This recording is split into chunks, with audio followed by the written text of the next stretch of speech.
Hello everyone, welcome to our 21st lecture, and this lecture is based on theory of arc interruption.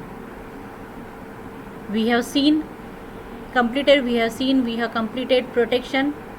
Now we'll switch to switch gear. In switch gear we have circuit breakers. So to start with, this lecture is on theory of arc interruption. A circuit breaker is a device that can open or close a high voltage circuit in a fraction of a second. It acts as a switch. As I told, relay gives tripping signal to the circuit breaker, and circuit breaker only opens and closes the contact. But it is at high voltage. We have two types of circuit breaker based on the application: low voltage application and high voltage application. For low voltage application we have fuse, MCB and MCCBs, while for high voltage application we have ACB, air circuit breaker, air blast circuit breaker, oil circuit breaker, SF6 circuit breaker and vacuum circuit breaker. These are based on arc quenching medium. Okay. The difference between these low voltage and high voltage circuit breaker is only that in low voltage application air is used, as this natural air is used to quench the arc, to extinguish the arc, while in high voltage application we have externally applied arc quenching medium, as it is for high voltage application. The opening and closing of circuit is achieved by the separable contacts of the circuit breaker. It has main contact and arcing contact. This arcing contact is called as a moving contact also. The function of circuit breaker under control switchgear is to open or close the circuit as per a requirement. When the movable contact begins to separate, the circuit breaker begins interrupting the current and arcing phenomena occurs. In normal condition, contacts are closed. When fault occurs, the movable contact or arcing contacts start separating. Due to high voltage, high electric intensity applied across these two electrodes, there is arc formation. There is ionization of the medium in between these two contacts, and there is arc formation. So that fault continues through the arc. This arc plasma must be cooled and extinguished in a systematic way so that the gap between the contact can again withstand the voltage in the circuit. As the contact gets separated, that arc continues, that fault continues through the arc, because that this medium get ionized. So what we need to extinguish this arc. We need some deionization technique through which this arc can be easily quenched. The study of this phenomena is very composite but has enormous importance while selecting the operating characteristics of circuit breaker. Because based on this phenomena, because this phenomena decides the breakdown voltage, and based on that breakdown voltage we decide the operating characteristics of circuit breaker depending on our requirement. The separation of switching contact of any circuit breaker leads to the formation of gas and metal vapor between them in its current carrying condition. That means in current carrying condition means in fault condition. In normal condition also, in normal case also, when circuit breaker contacts are closed, even when no potential is applied across the electrode, the gas conducts and set up a small current due to natural ionization. This current is known as leakage current. When an electric potential is applied across the two electrodes, the charge carrier gains mobility. When fault occurs, in that case charge carrier gains mobility, and their motion depends on the applied electric field intensity. When the moving charges collide with electrode, ions moves towards the cathode and the electrons moves towards the anode. They disperse their charges and current flows between the electrode. This process of current conduction in a gaseous medium is due to an ionization process such as photoelectric or thermionic emission and remains continuous till potential is applied. Figure 13.1 shows voltage and current relationship during electric discharge for different values of applied voltage. Now here you can see on x-axis it is voltage between the two electrodes, while on y-axis there is current between two electrodes. Initially this O to P is a linear relationship. As voltage increases, current increases. This PQ is a saturation, this is saturation. Even though you increase the voltage, the current will not increase. Okay, while at VB at this point breakdown occurs, and this even you will not even though this breakdown we are not applied external voltage, this continues, this current between two electrodes increases. Okay, that means this is self-sustained, that no external force is required to continue this arc plasma at after VB, this QR stage. The discharge current through the medium is proportional to the applied potential until an equilibrium is reached, where the production of charge carriers is equal to the charge carriers received by the electrodes.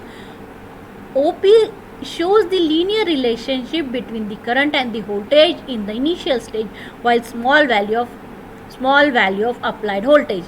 PQ represents the saturation current limit. This is your saturation current limit. If the electric potential across the electrode increase to high level, ionization occurs freely and pre-positive charges gain a voltage velocity.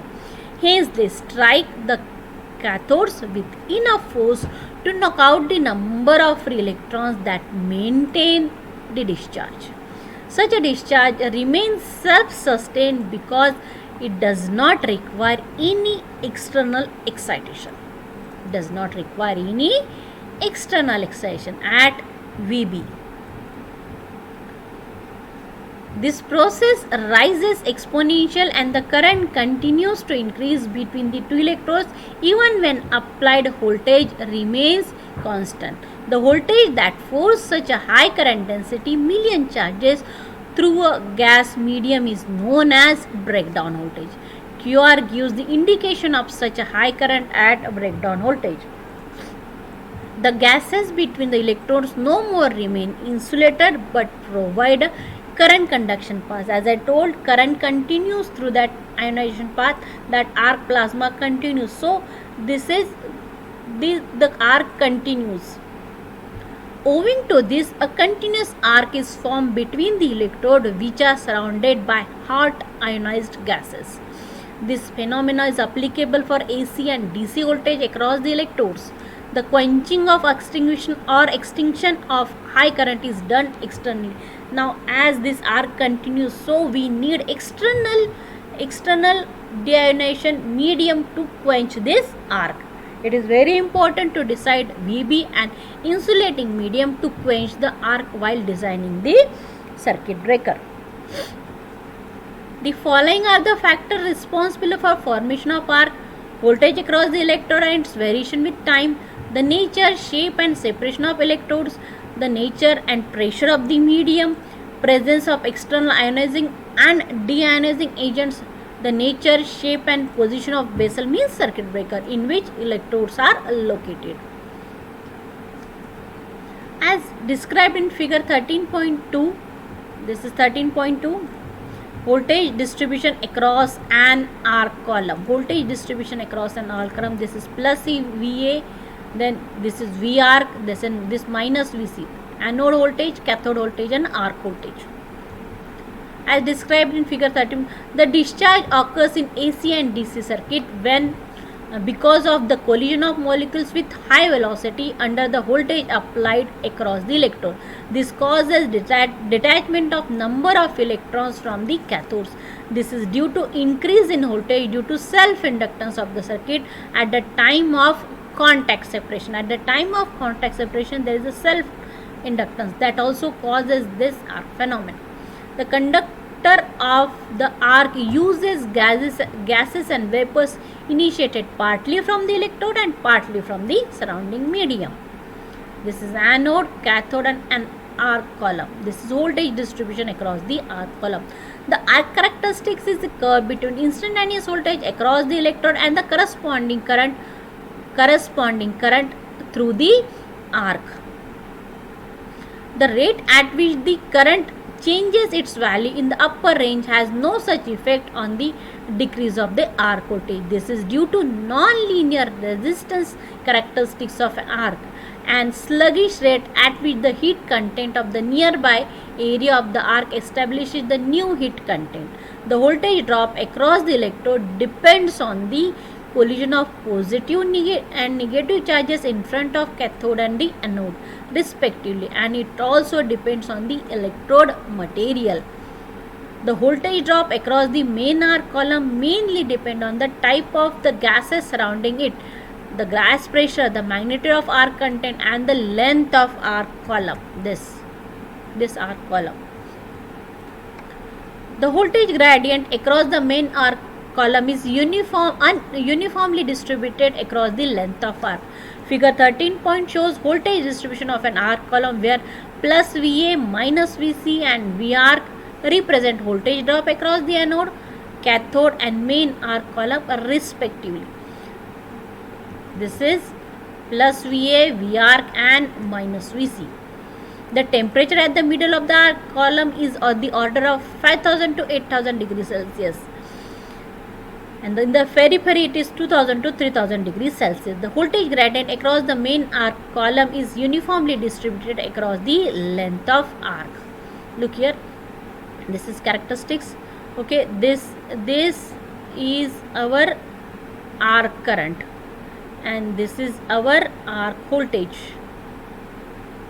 peak voltage, restriking voltage during zero crossing of arc current. This is time. This is your I arc and this is voltage across that arc.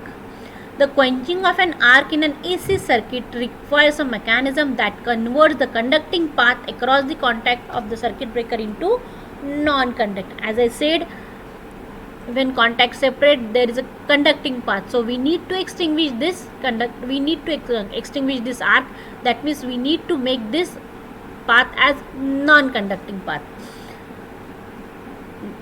The AC current passes 0 twice during each cycle. Now we can see in AC cycle it is alternating. It passes twice during a cycle.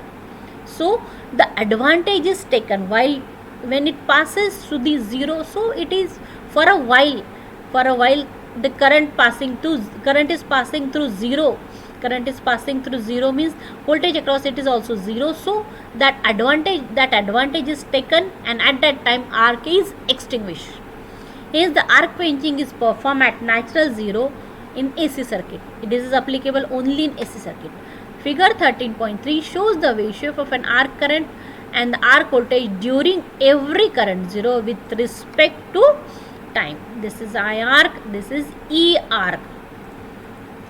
There are two major peak voltage alteration that occur at the time of high current 0 crossing. When an AC current crosses its 0, the effect of deionization and the cooling of arc is major. As it crosses at 0, we have major effect of deionization, which causes the arc voltage to rise.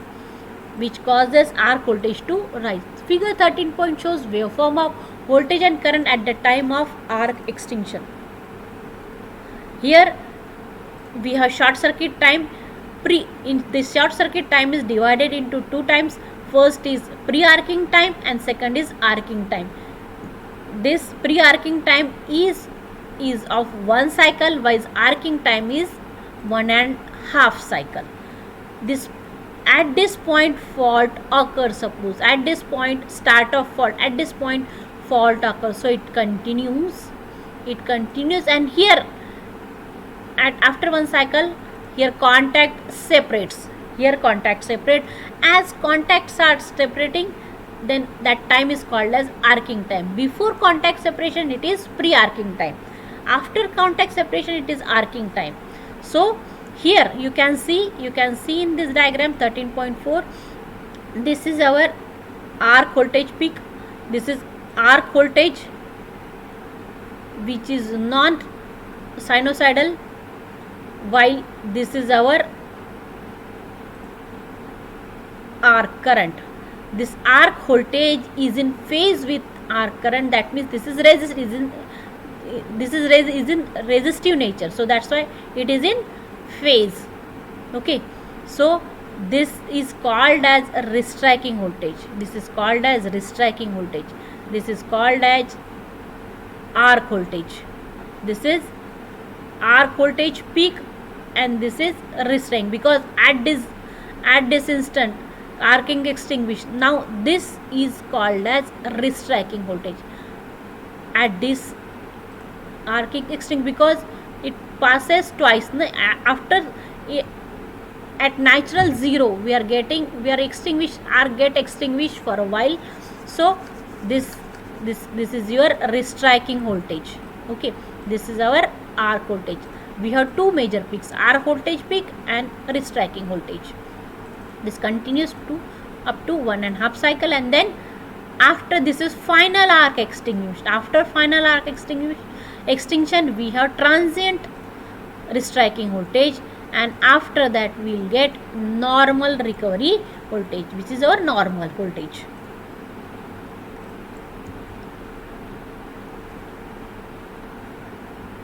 Restriking voltage at the time, now we will see definitions.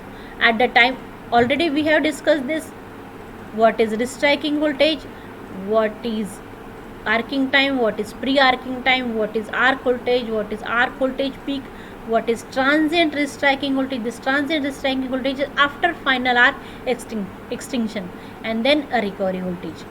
Restriking voltage at the time of zero crossing of the arc current, the arc tries to get quenched.